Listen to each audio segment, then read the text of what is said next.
এটা হলো এঁচোড়, এই দেখো এটা হলো এঁচোড়। এর মধ্যে আমি এই মশলা, আদা বাটা, আদা, জিরে, শুকনো লঙ্কা, গোলমরিচ, এই যে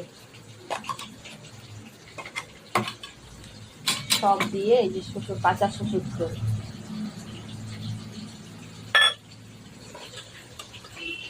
পেঁয়াজ,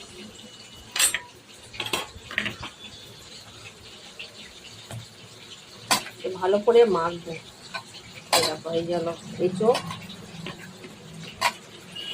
অবশ্যই কিন্তু বাটা মশলা দিতে হবে। এটা ধনে আছে, জিরে আছে, গোলমরিচ আছে, স্বাদ মতো নুন, ঝাল নুন পরিমাণ মতন কিন্তু দিতে হবে।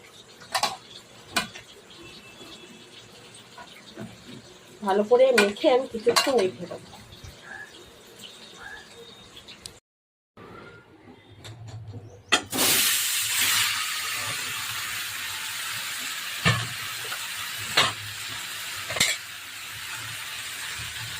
দই,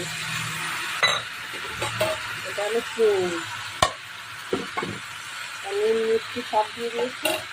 এবার দিয়ে দেবো চাপা, এইভাবে চিনি হবে।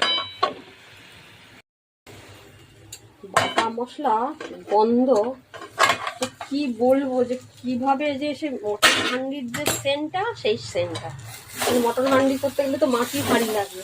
এবার আমরা শহরে মাটির হাঁড়ি কোথায় পাবো? আমি কিন্তু গরম মশলা ইউজ করেছি, সেটা হলো দারচিনি, লবঙ্গ সব মিশিয়ে, আর দই, পুরোটাই দইয়ের পরে। দেখো একদম নরম হয়ে গেছে। দেখো এঁচোড় পুরো নরম, গন্ধ নয় যেন এক থালা ভাত খাওয়া যাবে।